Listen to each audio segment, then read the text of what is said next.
오늘 우리에게 주시는 하나님의 말씀을 봉독하겠습니다. 누가복음 1장 46절로 55절입니다. 마리아가 이르되 내 영혼이 주를 찬양하며 내 마음이 하나님 내 구주를 기뻐하였음은 그의 여종의 비천함을 돌보셨음이라. 보라 이제 후로는 만세의 나를 복이 있다 일컬으리로다. 능하신 이가 큰 일을 내게 행하셨으니 그 이름이 거룩하시며 국률하심이 두려워하는 자에게 대대로 이르는도다. 그의 팔로 힘을 보이사 마음의 생각이 교만한 자들을 흩으셨고 권세 있는 자를 그 위에서 내리치셨으며 비천한 자를 높이셨고 줄이는 자를 좋은 곳으로 배불리셨으며 부자는 빈손으로 보내셨도다. 그 종 이스라엘을 도우사 국률이 여기시고 기억하시되 우리 조상에게 말씀하신 것과 같이 아브라함과 그 자손에게 영원히 하시리로다 하니라. 아멘. 오늘 저는 성탄 주일 예배를 맞이하여 우리가 읽은 이 본문의 말씀을 가지고 가장 큰 기적이라는 제목으로 하나님 말씀을 증거하겠습니다. 오늘 본문은 소위 매그니피켓, 즉 마리아의 노래로 잘 알려져 있는 구절의 말씀입니다. 우리는 이 말씀 속에서 마리아가 예수 그리스도의 성육신을 어떻게 이해했고 또한 그 이해를 바탕으로 하여 왜 하나님을 경배하고 찬송하며 감사하고 기뻐하고 있는지를 확인하게 될 것입니다. 이 진리를 통하여 우리는 2020년 이 성탄을 맞이한 우리는 우리 자신의 상황을 좀 돌아보면서 더 영적 은혜와 위로를 또한 기쁨을 감사를 누리는 귀한 시간이 되었으면 좋겠습니다. 오늘 이 본문 속에서 마리아가 기쁨으로 또한 감사함으로 주님을 찬송하고 경배하고 있습니다. 그 궁극적인 이유와 목적은 무엇일까요? 왜 마리아는 기쁨으로 이 노래로 하나님께 영광을 돌리고 있는 것입니까? 그 궁극적인 이유와 목적은 인간이 상상할 수 없는 또한 헤아릴 수 없는 가장 큰 일, 하나님의 은혜를 경험했기 때문에 이런 노래로 하나님께 찬양하고 있는 것입니다. 능하신 하나님께서 자신에게 놀라운 일을 행하시고 이루셨다는 그 사실 속에 마리아는 감격하며 감사하며 기뻐하며 찬송하며 경배하고 있는 것입니다. 그렇다면 그 큰 일이란 무엇입니까? 그것은 바로 하나님이신 예수께서 인간의 몸을 입고 이 세상에 오셨다는 바로 그리스도의 성육신 사건입니다. 예수 그리스도의 탄생, 그의 성육신, 바로 그 사건이 마리아에게 일어났기에 그는 이 사실 속에 감격하여 노래하고 있는 것입니다. 하나님을 자신이 잉태하고 품게 되었다는 사실이죠. 누가복음 1장 46절, 오늘 본문을 다시 한번 46절로 49절까지 한번 읽어보겠습니다. 마리아가 이르되 내 영혼이 주를 찬양하며 내 마음이 하나님 내 구주를 기뻐하였음은 그의 여종의 비천함을 돌보셨음이라. 보라 이제 후로는 만세의 나를 복이 있다 일컬으리로다. 능하신 이가 큰 일을 내게 행하셨으니 그 이름이 거룩하시며. 능하신 이가 이런 큰 일을 행하셨다, 그런 말씀이죠. 여기에 능하신 이란 헬라어로 호두나토스입니다. 두나토스, 능력이란 뜻이죠. 그러니까 가장 능력 있는, 하나님을 능력의 하나님으로 표현하고 있는 겁니다. 그 능력의 하나님께서 가장 위대하게, 가장 능력 있게 행하신 일, 즉 그리스도의 성육신을 말씀하고 있습니다. 우리가 지금 읽은 이 성경의 한글 번역은 이 큰 일이라고 번역했지 않습니까? 근데 이것은 실제 헬라어 성경에 보면 이 메갈라입니다. 그러니까 메갈라란 단어는 형용사형입니다. 그러니까 이 메가스라는 단수형의 복수형인 거죠. 메갈라. 그러니까 물론 이것은 명사형으로도 번역할 수 있습니다. 그래서 큰 일로도 번역할 수 있지만 좀 더 분명히 엄밀히 말하면 이것은 부사적으로 번역해야 더 잘 어울립니다. 다시 말하면 그 능력의 하나님께서 매우 놀랍게, 매우 위대하고 뛰어나게 상상할 수 없을 정도의 크고 위대함으로 당신의 어떤 일을, 그러니까 성육신이죠. 그 구원의 일을 이루셨다는 의미인 것입니다.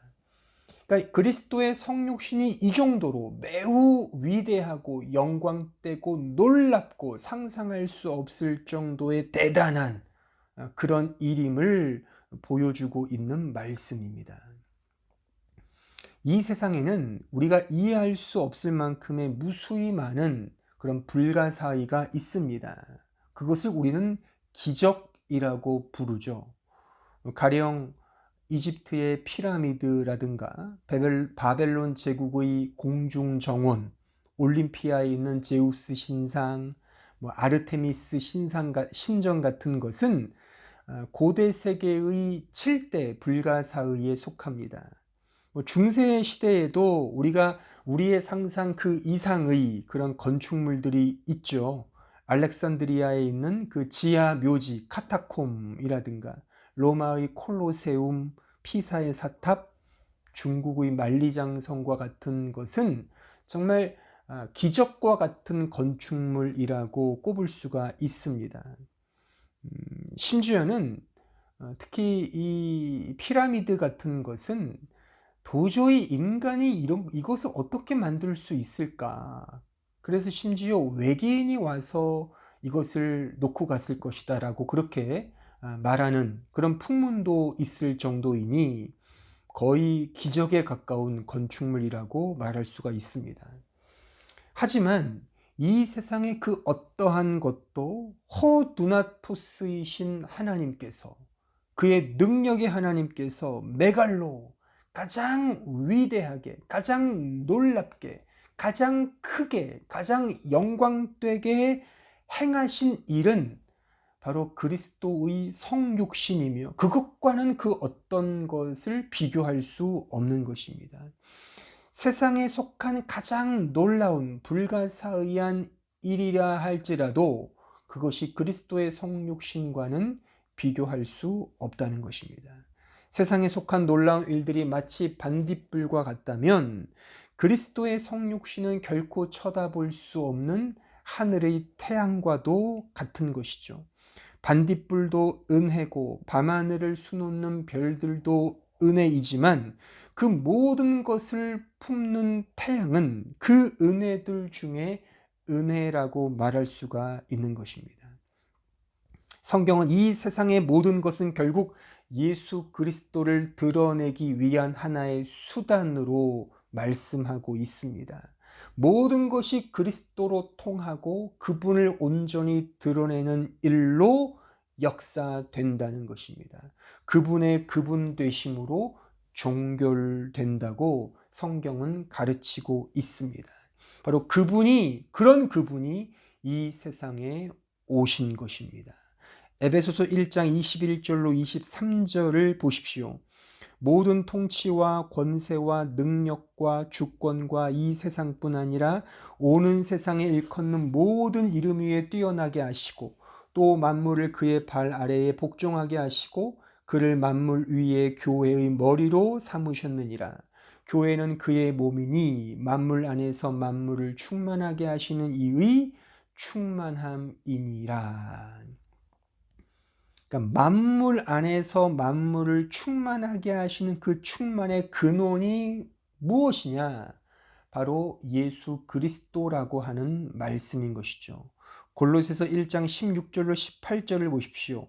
만물이 그에게서 창조되되 하늘과 땅에서 보이는 것들과 보이지 않는 것들과 혹은 왕권들이나 주권들이나 통치자들이나 권세들이나 만물이 다 그로 말미암고 그를 위하여 창조되었고 또한 그가 만물보다 먼저 계시고 만물이 그 안에 함께 섰느니라. 그는 몸인 교회의 머리시라. 그가 근본이시요 죽은 자들 가운데서 먼저 나신 이시니 이는 친히 만물의 으뜸이 되려 하심이요. 언젠가도 이 말씀을 인용했었죠. 모든 만물의 으뜸은 누구다? 바로 예수 그리스도다. 그러니까 모든 세상에 뛰어난 것, 기적과 같은 일은 바로 이 예수 그리스도를 드러내기 위한 하나의 수단에 불과하다. 그러니까 예수님께서 모든 만물의 으뜸이다라고 하는 그런 말씀인 것입니다. 히브리서 13장 8절을 보십시오. 예수 그리스도는 어제나 오늘이나 영원토록 동일하시니라. 예수 그리스도의 편재성, 유비쿼터스라고 하죠. 하나님의 존재, 예수 그리스도의 존재는 어디에나 동일하게 존재하고 편재해 계신다는 그런 의미입니다. 그런 하나님께서 어떤 한 장소에 매이는 그 임마누엘, 그렇게 함께 계시는 그런 상태로 오시는 겁니다. 그것이 성육신이죠. 그 일이 이 세상, 역사, 우주 만물 모든 존재하는 것들 중에 가장 으뜸이요, 가장 중심이요, 핵심이요, 근원이라고 하는 말씀인 것입니다. 역사의 중심이 바로 예수 그리스도이며 그 유비쿼터스이신 그분이 바로 이 세상, 이 역사 속에, 이 시간 속에, 공간 속에 내려오셨다는 겁니다. 그 자리와 그 시간 속에 오셨다는 것입니다. 그것이 예수 그리스도의 성육신인 것이죠. 왜 이런 성육신, 왜 이렇게 장소와 시간 속에 매이도록 이 세상에 성육신 하셨습니까? 그 이유는 바로 우리의 구원을 위하여, 우리에게 복을 주시기 위하여, 우리가 복의 근원이 되게 하시기 위하여 이 일을 행하신 것입니다. 따라서 능하신 이의 가장 위대한 일은 그리스도 예수의 성육신입니다.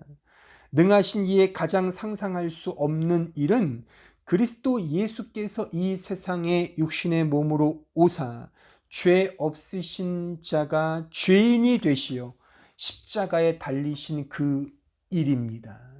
능하신 이의 가장 영광된 일은 그리스도 예수께서 죄인인 우리를 당신 안에 품으시사 함께 죽으시고 함께 부활하신 그 구원의 복음인 것입니다. 바로 이 사실을, 이 내용을, 이 복을 바로 마리아는 노래하고 있는 것입니다. 오늘 본문 48절을 다시 한번 보십시오. 그의 여종의 비천함을 돌보셨음이라. 보라, 이제 후로는 만세의 나를 복이 있다 일컬으리로다. 자신과 같은 비천한 존재를 이 만세가 추앙하는 복의 근원이 되게 하셨다. 그게 뭡니까? 바로 예수가 자신에게 온 거죠. 이 세상에 성육신 하신 것입니다. 바로 이것을 노래하고 있다는 것입니다. 그러나 한번 잘 생각해 보십시오. 진정 마리아의 현실, 마리아의 상황, 마리아의 여건, 이 환경이 이런 노래를 할 만한 여건이며 환경이며 조건입니까? 이 부분을 한번 정직하게 생각해 보십시오. 제가 언젠가도 말씀드렸지만 우리는 너무나도 지나치게 성경의 이해를 결과 중심적으로 이해할 때가 많습니다. 그래서 비현실적으로 이해하게 되는 그런 우를 범한단 말입니다.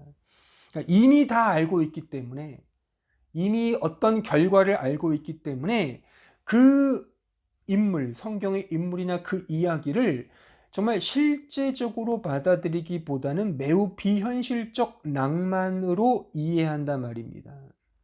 한번 곰곰이 생각해 보십시오. 진정 마리아의 이 상황이 지금 우리가 읽은 이 본문 말씀과 같이 이런 복됨을 노래하고 찬송하고 기뻐하고 감사할 만한 환경인지를 말입니다. 지금 마리아의 상황은 결혼 전에 임신을 한 상황입니다. 애 아빠가 누군지도 모릅니다. 그러니까 두렵지 않겠습니까? 남녀 간의 그 어떤 관계도 맺지 않았는데 점점 갑자기 배가 불러옵니다. 어떨 것 같냐는 겁니다. 우리는 이 마리아가 테오토코스, 즉 하나님의 어머니죠. 그러니까 테오토코스, 하나님의 거룩하신 어머니, 성모 마리아라 그러잖아요. 그 테오토코스라는 결과를 알기 때문에 마리아의 그 상황, 그 시간과 장소 속에서 겪고 있는 마리아의 상황은 차치하고 그냥 테오토코스, 그 결과만 보기 때문에 자기 자신에게 이 말씀을 적용하지 못하는 겁니다. 백보양보에서 이 마리아의 실제적인 처지는 좋게 말하면 미혼모입니다. 나쁘게 말하면 음탕한 여자인 것이죠. 그의 남편 약혼남이었던 요셉조차도 사실 저 남자이기 때문에 느낌이 옵니다. 기분이 좋겠습니까? 물론 한편으로는 그래 하나님의 약속이겠지라고도 하지만 정말 기분 나빴을 것입니다. 좋지 않죠. 이것이 그때의 상황이었던 것입니다. 마리아의 환경이었습니다. 조건이었습니다. 결코 기쁨으로 감사할 수 없고 찬송할 수 없는 상황이었을 것입니다. 그럼에도 불구하고 마리아는 기쁨으로 하나님을 노래하고 예수가 자신에게 온 것을 찬송하고 또한 감격스럽게 고백하고 있는 것입니다. 그녀가 이렇게 고백할 수 있었던 궁극적인 이유는 무엇이겠습니까? 그것은 바로 이 하나님의 말씀의 이 약속을 믿었기 때문입니다. 즉 능하신 하나님의 이 기적과 같은 약속, 즉 메시아 탄생에 대한 이 약속이 자신에게 일어났고 이것이 자신에게 가장 큰 복임을 이 마리아는 깨달았던 것입니다. 오늘 읽지는 않았지만 오늘 본문 바로 그 앞절에 있는 45절의 말씀을 한번 읽어보겠습니다. 누가복음 1장 45절입니다. 주께서 하신 말씀이 반드시 이루어지리라고 믿은 그 여자에게 복이 있도다. 이 여자는 마리아를 의미하죠. 그러니까 지금 이 약속을 믿은 겁니다. 메시아의 약속을 믿은 것이죠. 자신에게 이루어질 것임을 확신했던 것입니다. 마리아에게는 이 믿음이 있었습니다. 자신의 인간적 처지와 환경을 보는 것이 아니라 그 말씀을 의지했던 것입니다. 그래서 환경을 보면 두렵고 떨리고 되게 궁색맞고 어렵지만 그런 환경보다도 이해할 수 없는 바로 하나님의 그 신실하신 그 약속을 그는 복으로 바라보았던 것입니다. 그래서 그는 이 상황을 넘어선 믿음을 가지고 이 노래, 이 복을 고백할 수 있었던 것입니다. 오늘 본문을 보시면 이 마리아가 이 복, 이 기쁨, 이 감사를 고백하는 내용들이 여러 가지 문구로 기록되어 있습니다. 그 문구와 표현들을 제가 추려서 한번 이렇게 간략적으로 설명해 보겠습니다. 48절에 보시면 여종의 비참함을 돌아보셨다. 50절에 보시면 국률하심이 두려워하는 자에게 대대로 이르는도다. 그러니까 하나님의 국률을 입었다는 겁니다. 52절에 보시면 비천한 자를 높이신다. 그러니까 자신의 처지가 비참하고 비천하다는 겁니다. 그렇지만 하나님이 자신을 높이셨다는 겁니다. 하지만 실제로 높아지지 않았습니다. 그러나 이 약속의 말씀을 믿음의 눈으로 바라보면서 메시아의 오심이 내 환경과는 상관없이 나 자신을 구원케 하시는 하나님 안에 나를 살리시는 이 영적인 승리를 맛보았던 것입니다. 53절 줄이는 자를 좋은 것으로 배불리신다라고 고백하고 있습니다. 54절에 보시면 긍휼히 여기시고 그의 약속, 하나님의 언약을 하나님께서 기억하신다. 55절 마지막에 보시면 그의 말씀을 영원히 이루신다. 이렇게 마리아는 노래하고 있는 것입니다. 제가 여러 번 강조했지만 이 성경에 나타난 인물들과 이야기들은 하나의 샘플입니다. 따라서 그 인물들과 이야기들은 다름 아닌 지금의 내 이야기, 우리의 이야기를 대변해주고 나타내어주고 있는 것입니다. 그러니까 마리아의 이 노래, 이 고백은 오늘을 사는 내 노래이며 내 고백인 것입니다. 또한 이 마리아의 고백과 노래는 내 고백이며 내 노래여야 하는 것입니다. 왜냐하면 능하신 하나님의 이 큰 일이 바로 나를 위한 복이기 때문입니다. 그리스도의 성육신 사건은 마리아에게도 영광이었지만 우리 개개인, 우리 자신에게도 영광이며 우리 자신에게 복이며 기적인 것입니다. 그러니까 마리아라고 이름하는 이 여자가 길이요 진리요 생명이시며 생수이신 예수 그리스도를 낳은 것은 지금 이 마리아가 고백하고 찬송하는 내용처럼 비참함에 놓여 있는 이 마리아, 이 죄인 자신에게, 이 비천에 처해 있는 이 마리아 자신에게, 줄이고 목말라 하는 죄인인 그 이 여인 자신에게, 긍휼과 사랑이 절실한 영적으로 가난한 이 마리아 자신에게 예수만이 절대적으로 필요하다는 사실을 보여주는 것처럼 우리에게도 절대적으로 필요하다는 사실을 보여준다. 그 말씀인 것입니다. 마리아가 예수를 잉태하여 낳았습니다. 이것은 구속사적으로 매우 중요한 사건이며 또한 구속사적으로 단회적인 사건임에 틀림이 없습니다. 하지만 이 마리아 개인에게는 하나님의 크나큰 은혜이며 위로이며 축복인 거죠. 똑같습니다. 지금 이 사건은 우리에게도 동시에 똑같은 위로이며 축복이며 하나님의 가장 큰 기적의 은혜인 것입니다.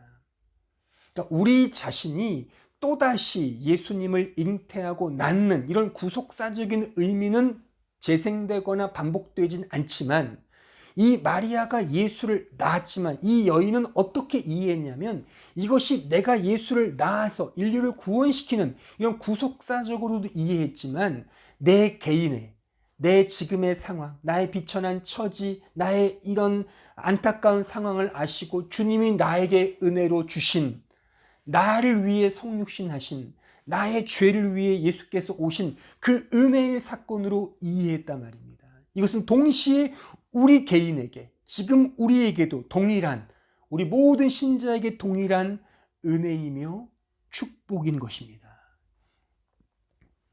이 마리아라는 이 이름의 어원은 마라에서 비롯되었습니다.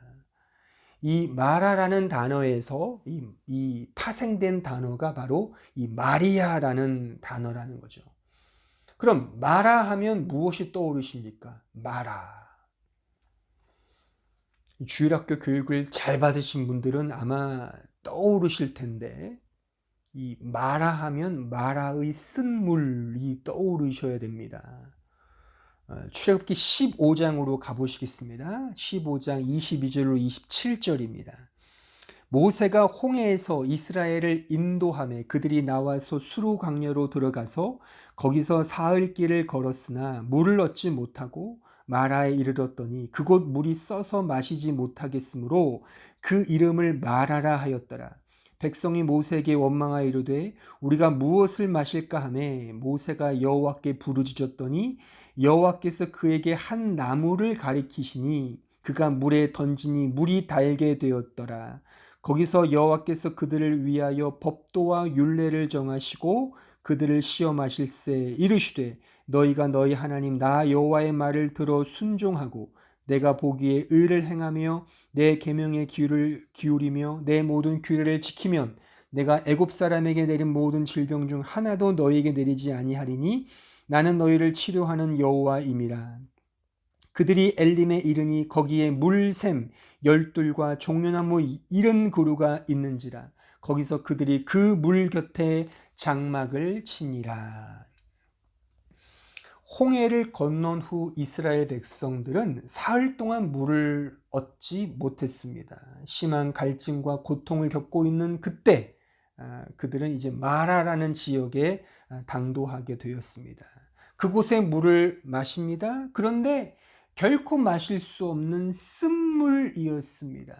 그 지역 이름이 쓴물이란 뜻의 마라였던 것이죠. 그래서 이 마라라는 뜻은 쓴물 혹은 괴로움, 고난, 고통 이런 뜻을 담고 있습니다. 그런데 그 마라라는 그 쓴물에 한 나무가 떨어집니다. 그렇죠? 25절을 다시 보십시오. 25절. 모세가 여호와께 부르짖었더니 여호와께서 그에게 한 나무를 가리키시니 그가 그 나무를 물에 던지니 물이 달게 되었더라. 그 쓴물이 어떻게 달게 되었습니까? 한 나무를 그 물에 던졌더니 그 물이 달게 되었다는 것입니다. 그렇다면 그 나무는 무엇을 의미하겠습니까? 이 나무는 무엇을 상징합니까? 바로 이것을 상징합니다. 베드로전서 2장 24절입니다.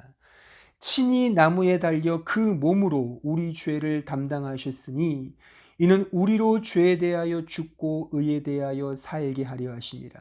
그가 채찍에 맞음으로 너희는 나음을 얻었나니. 그 나무는 다름 아닌 바로 성육신하신 우리 구주 예수 그리스도, 그가 지신 십자가를 의미합니다. 마라라는 쓴물에 한 나무가 떨어집니다. 그랬더니 그 쓴물이 달게 변했습니다. 마라인 마리아에게 예수가 떨어지니 그 마라의 고통 속에 허덕이던 그녀가 달콤함, 기쁨으로 바뀌었습니다. 마라인 마리아로 상징되는 인간에게 예수께서 오시니 그들의 비참함, 그들의 비천한 죄의 자리가 참된 기쁨과 소망과 위로의 자리로 바뀐 것입니다. 이 마리아는 우리를 의미하죠. 우리 모두를 의미합니다. 바로 십자가는 바로 이 마라인 마리아들의 한복판에 떨어진 겁니다. 세워진 겁니다. 마라에 허덕이는 그 괴로움과 고통 속에 쓴물에 허덕이는 모든 마리아들을 위하여 예수가 그 십자가 나무를 짊어지고 그 한복판에 서 계신 것입니다. 그걸 통해 그 마라 쓴물은 달게 바뀐 것입니다. 그 괴로움은 기쁨으로 바뀐 것입니다. 그 눈물과 그 쓰라린 고통은 하나님을 향한 환희와 즐거움과 달콤함으로 바뀌게 된 것입니다. 성경은 재밌게도 이 사실을 매우 분명한 이야기로 우리에게 가르쳐주고 있습니다. 또한 실질적으로 그 골고다 언덕에 마리아만이 있었음을 대변해주고 있다는 것입니다. 강조하고 있다는 것입니다. 자, 말씀을 찾아볼까요? 마태복음 27장 55절로 56절을 보십시오. 예수를 섬기며 갈릴리에서부터 따라온 많은 여자가 거기 있어 멀리서 바라보고 있으니 그 중에는 막달라 마리아와 또 야고보와 요셉의 어머니 마리아와 또 세베대 아들들의 어머니도 있더라. 지금 보십시오. 지금 이름이 등장하는데 다 뭡니까? 마리아입니다. 마리아. 마지막에 보셨던 세베대의 아들들의 어머니도 이름이 마리아입니다. 자, 또 다른 사복음서 중에 마가복음 15장 37절로 41절 예수께서 큰 소리를 지르시고 숨지시니라. 이에 성소 휘장이 위로부터 아래까지 찢어져 둘이 되니라. 예수를 향하여 섰던 백부장이 그렇게 숨지심을 보고 이르되 이 사람은 진실로 하나님의 아들이었도다 하더라. 백부장의 이름은 없습니다. 근데 보세요. 멀리서 바라보는 여자들도 있었는데 그 중에 막달라 마리아와 또 작은 야고보와 요새의 어머니 마리아와 또 살로메가 있었으니 이들은 예수께서 갈릴리에 계실 때에 따르며 섬기던 자들이요 또 이 외에 예수와 함께 예루살렘에 올라온 여자들도 많이 있었더라. 여자들이 많이 있었지만 이름은 없어요. 다 마리아입니다. 여기 등장한 살로메도 본명은 마리아 살로메입니다. 풀네임이 마리아 살로메. 다른 사복음서 보시죠. 누가복음 23장 49절. 예수를 아는 자들과 갈릴리로부터 따라온 여자들도 다 멀리 있어서 이 일을 보니라.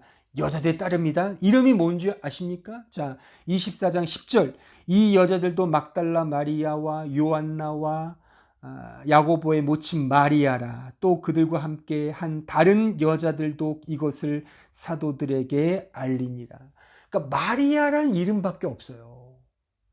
이 의미를 아시겠습니까? 이 마라라는 이름을 지닌 마리아밖에는 성경이 기술하고 있지 않다 이겁니다. 이 의미를 아시겠습니까? 자, 마지막 사복음서 요한복음 19장 25절. 예수의 십자가 곁에는 그 어머니 마리아지 않습니까? 이모와 글로바의 아내 마리아와 막달라 마리아가 섰는지라. 다 마리아예요. 그러니까 이름이 거명된 사람은 다 마리아라는 겁니다. 무엇을 의미하는 줄 아시겠죠? 그러니까 마라의 상태, 쓴물을 지닌 고통과 괴로움 속에 허덕이는 그 죄인들을 위하여 예수가 오셨고 바로 그 한복판에 예수의 그 나무, 그 예수의 십자가가 던져지고 세워졌다는 것입니다. 예수의 십자가 나무 곁에는 마리아라 이름하는 여인들만 나타나 있습니다. 그러니까 성경은 이렇듯 매우 집요하리만치 매우 철두철미하게 이어져 있고 통일되어 있다는 사실입니다. 그 어떤 것 하나 들어갈 틈도 없이 정말 오직 이 복음만 예수께서 왜 오셨고 무엇을 위해 오시는지를 우리에게 어떤 이미지를 통해 어떤 그림을 통해 다 그 사실만을 우리에게 보여주고 있다는 것입니다. 마리아, 즉 마라라 이름 짓는 그 쓴물의 이름을 가진 이 마리아, 그 쓴물 가운데 한 나무가 던져질 때 달게 변했듯이 그 마라로 상징되는 죄인들, 그 마리아 이 한복판에 십자가가 던져지고 십자가가 세워졌다는 것입니다. 그 십자가로 말미암아 그 쓴물이 달게 변한 것입니다. 비천하고 비참한 죄의 사슬이 벗겨진 것입니다. 그래서 성경은 예수의 십자가 나무 주위에 오직 마리아라고 이름 짓는 이 사람들만 있었음을 우리에게 가르쳐주고 나타내주고 있는 것입니다. 마리아는 깨달았습니다. 자신의 쓴 인생이 예수로 말미암아 달게 되었다는 사실을 말입니다. 똑같습니다. 우리도 마라입니다. 우리도 마리아입니다. 예수만이 우리의 인생을 복되게 하고 참된 생수로 바꾸어 주십니다. 그러므로 어떤 자가 복된 자입니까? 어떤 자가 복된 자입니까? 복된 자는 자신의 인생이 이런 쓴 자리임을 깨닫는 자입니다. 자신의 처음 자리가 먼지와 티끌과 진흙더미라는 사실을 알아먹는 자가 복된 자인 것입니다. 아시겠습니까? 이 복된 자리를 깨닫기를 저는 바랍니다. 그런데 한번 잘 생각해 보십시오. 정말 곰곰이 생각해 보십시오. 실제로 우리 인생을 한번 잘 곱씹어 보십시오. 우리네 인생은 말 그대로 고난 그 자체가 아닐런지요. 우리의 삶은 늘 고단하고 힘듭니다. 좌절과 절망과 실패가 언제나 엄습해 옵니다. 코로나19는 여전히 우리의 육체를 노리고 있습니다. 가족 중에 아픔을 겪으며 괴로워하는 자가 있습니다. 육체에 연약한 그 질병 때문에 힘든 나날을 보내는 자도 있습니다. 인간관계의 어려움 속에 낙심과 원망과 뼈저림, 그런 아픔 속에 허덕이는 자도 있습니다. 물질의 어려움으로 인해 눈물 어린 시간을 보내는 자도 있습니다. 학업과 진로의 문제로 심한 스트레스와 노이로제에 시달리는 자도 있다는 것이죠. 우리의 인생살이는 다 이런 마라, 고난과 괴로움인 것입니다. 오늘날 현대인들에게 가장 흔하게 일어나는 이 신체 질병 가운데 이 패닉 디스오더가 있습니다. 공황장애입니다. 그러니까 패닉 디스오더, 잘못된 명령을 내 몸이 자기 멋대로 내리는 겁니다. 그러니까 내 몸을 내가 통제하지 못하는 거죠. 그 어떠한 이유와 원인도 없는데 그냥 심장이 쿵쿵 뛰면서 밤잠을 설치게 하고 잠도 못 이루게 하고 이 몸이 움직이지 않는 거죠. 이것이 바로 공황장애인 것입니다. 다른 이유가 없습니다. 심한 스트레스. 이 현대인들에게 흔히 있는 이런 스트레스를 통하여 이런 공황장애가 있다는, 이 정신질환이 있게 된다는 것입니다. 말하자면 이 모든 것이 우리의 마라인 것입니다. 게다가 우리의 존재 자체가 마라가 아닐런지요. 그러니까 우리에게서 나오는 것은 다 마라 아닙니까? 쓴물이지 않습니까? 우리에게 나오는 것은 다 죄뿐입니다. 타락뿐입니다. 고통뿐입니다. 절망뿐입니다. 욕직이 나는 서러움뿐입니다.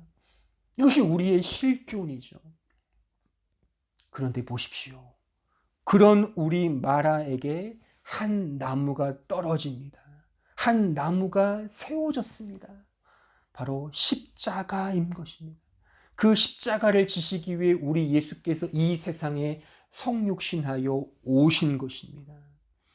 우리의 마라의 자리를 아시는 주께서 우리를 위로하시기 위해, 우리 같은 이런 죄인을 위하여 참된 복이 되게 하시기 위하여, 생명을 주시기 위하여, 길이 되시기 위하여, 진리가 되시기 위하여 우리 이 세상으로 오신 것입니다. 우리 이 마라와 같은 인생을 진정한 달콤함으로 변화시켜 주시기 위하여 예수께서 2000년 전에 이 세상에 오신 것입니다. 우리 편에 임마누엘 하러 오신 겁니다. 우리 편을 들어주시기 위하여, 우리를 위하시기 위하여 이런 일을 행하신 겁니다. 이것이 우리에게 기적과 같은 은혜가 아니고 무엇이겠습니까? 가장 큰 기적은 바로 이겁니다. 이것을 위해, 마라와 같은 우리를 위하여, 마리아인 우리를 위하여 예수께서 오셔서 진정한 소망과 위로와 기쁨으로 우리를 변화시키시기 위하여 예수께서 오신 것입니다. 일본의 유명한 추리소설 작가인 히가노시 게이고가 쓴 나미야 자파점의 기적이란 소설이 있습니다. 3명의 좀도둑이 한 자파점에 들어서면서 소설은 시작합니다. 그들 모두는 다 보육원 출신입니다. 말 그대로 인생의 루저들입니다. 실패자들입니다. 그들을 둘러싼 그런 변변치 못한 환경이 그들을 결국 좀도둑으로 몰고 간 겁니다. 그들에겐 그 어떠한 희망도 소망도 없습니다. 배포도 크지 못한 그들은 분명 좀도둑, 결국 형무소만 들락날락하는 그런 쫑난 인생으로 마칠 것임에 틀림없습니다. 그런데 무심코 들어간 한 잡화점에서 매우 기적과 같은 일들을 경험하게 됩니다. 시공간을 초월하여 시공간을 넘어선 그 편지를 주고받게 되는 겁니다. 그걸 통해서 그들은 비로소 깨닫습니다. 즉 자신도 모르는 누군가가 자신을 위해 간절히 기도하고 있다는 사실을 깨닫습니다. 시공을 초월하여 거지 같은 자신을 위하여, 마라와 같은 자신들을 위해 끊임없이 기원하고 노력하고 소원하며 격려하고 있는 누군가가 있다는 사실을 발견하게 됩니다. 그래서 그들은 변화됩니다. 인생의 무의미함, 정말 이 개 같은 인생, 대충 살지 뭐 그냥 다 집어쳐, 이런 삶의 목적과 목표가 있었던 그들이 바뀌게 되는 겁니다. 이런 시공간을 초월한 편지의 주고받음을 통하여 자신들을 위해 누군가가 있구나, 그 누군가가 있구나, 그런 마음속에 그들은 변화되게 되는 것입니다. 이 성경을 열심히 읽으시는 분들 가운데 이제 좀 더 일반 은총을 좀 경험하고 싶으신 분들이 있다면 연락하시면 제가 무료로 이 책을 대여해 드리겠습니다. 연말 연시에 좀 훈훈하게 이 소설을 통해 일반 은혜를 받으셨으면 좋겠습니다. 그런데 바로 이 기적과 같은 일이 우리에게는 더 분명히 있지 않습니까? 그게 누굽니까? 바로 우리를 위해 끊임없이 간섭하시는 예수 그리스도가 있지 않습니까? 그것도 인격자로서 우리에게 임마누엘로 오셔서 우리 가까이, 우리 옆에, 심지어 우리 안에 계시지 않습니까? 바로 그 예수 그리스도가 우리를 위하십니다. 물론 우리는 이 사실을 잘 잊어버리고 알지 못하고 잘 느끼지 못하며 매번 경험하지도 못합니다. 왜냐하면 우리는 언제나 그분보다는 눈에 보이는 현실, 그분의 말씀보다는 이 세상의 물질과 향락에 더 집중하고 있기 때문이죠. 그럼에도 불구하고 그런 마라와 같은 연약한 우리를 위해서 예수께서 오셨습니다. 마라와 같은 쓰디쓴 우리를 위해, 썩고 문드러진 우리를 위해 달콤하고 영원히 썩지 않는 영생을 주시기 위하여 우리 편으로 오신 것입니다. 이것이 성탄의 의미입니다. 사랑하는 성도 여러분, 매그니피켓, 이 마리아의 노래는 예수 그리스도를 통하여 마라의 그 쓴 자리에서 달콤한 은혜의 자리로 바뀐 자의 기쁨 가득한 찬송이며 감사의 고백입니다. 바라기는 이 고백의 찬송이 2020년 이 성탄을 맞이한 우리 모두의 고백이며 찬송이기를 바랍니다. 쓴물을 달콤함으로 바꾸어 주시는 하나님, 죄만 지을 뿐인 비참한 나를 하나님의 거룩한 의의 자녀로 삼아 주시는 하나님의 그 크신 은혜, 그리고 이 복음을 이루시는 그리스도 예수의 한 나무, 그 십자가의 은혜, 이것이 오늘을 사는 우리 신자가 진정 누리고 경험해야 할 가장 큰 기적인 것입니다. 이 놀라운 기적의 은혜를 매 순간 더 풍성히 누리시는 우리 모든 성도들 되기를 진심으로 바랍니다. 다 같이 함께 기도하겠습니다.